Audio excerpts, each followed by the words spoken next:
ఈయన పొన్నవోలు సుధాకర్ రెడ్డి గారు మాట్లాడేది పంది కొవ్వు చాలా ఖరీదైంది, ఆ కొవ్వు లడ్డు నెయ్యితో ఎలా కలుపుతారు, నెయ్యి 300 రూపాయలు ఉంటే పంది కొవ్వు 1200 రూపాయలు, బంగారంతో రాగి కలుపుతారా, ఇత్తడిలో పుత్తడి కలపరు, చెంబు తయారులో ఎవరైనా బంగారం కలుపుతారా?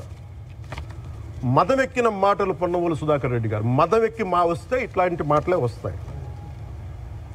మీరు నా మీద కోర్టులో కేసులు వేసుకుంటారో ఏమి చేసుకుంటారో చెప్తే మీరు ఏజీపీలు కదా, మీ దగ్గర వేల కోట్ల డబ్బులు ఉన్నాయి కదా, వేసుకోండి కోర్టులో, చెప్పండి.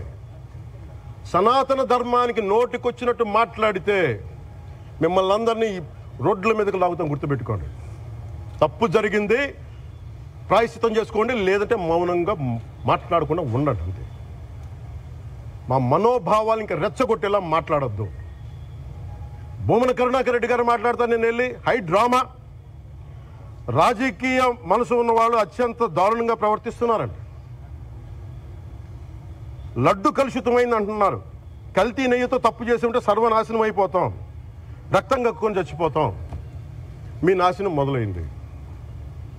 రెండోది అది భగవంతుడికి వదిలేస్తున్నాను. వైవి సుబ్బారెడ్డి గారు విచారణకి రావాలంటే రికార్డులు ఆయనకి ఇవ్వాలంట. మీరు ప్రభుత్వంలో రికార్డులు మాకు ఇచ్చారా? మాకు ఏం మాట్లాడుతున్నారు మీరు? మీరు కూడా విచారణకు సిద్ధంగా అండి. అసలు ఈవో ధర్మారెడ్డి గారు ఆ మనిషి గాయం, ఈరోజు దాకా లేడాయన, ఈరోజు దాకా మళ్ళీ కనిపించలా. ధర్మారెడ్డి గారు నేను మిమ్మల్ని చూశాను ఆ రోజున, నేను దర్శనానికి వచ్చినప్పుడు మీరు అందరూ ఎలా ప్రవర్తించారో నాకు తెలుసు, నేను చూశా.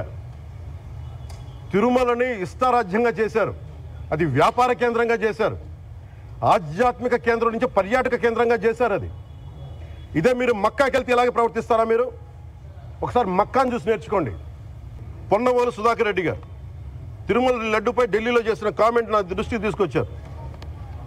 ఇలాంటి సెన్సిటివ్ సమయాల్లో ఎయిదర్ మౌనం మంచిది, మౌనం దాటి పొగరుగా మాట్లాడటం, నన్ను పచ్చి బూతులు తిట్టినా, నన్ను వక్రీకరించినా, నన్ను రోడ్డు మీదకి లాగిన నేను ఎప్పుడు మౌనంగానే ఉన్నా. కానీ వైసీపీని నాయకులు, విమర్శించే నాయకులు ప్రత్యేకంగా చెప్తున్నాం, సనాతన ధర్మాన్ని జోలికి రాకండి.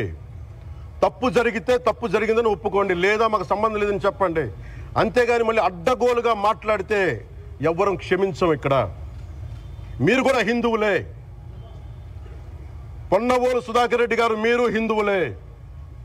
నోటికొచ్చినట్టు మాట్లాడకండి. తమాషాలుగా ఉందా మీకు? సరదాలుగా ఉన్నాయా?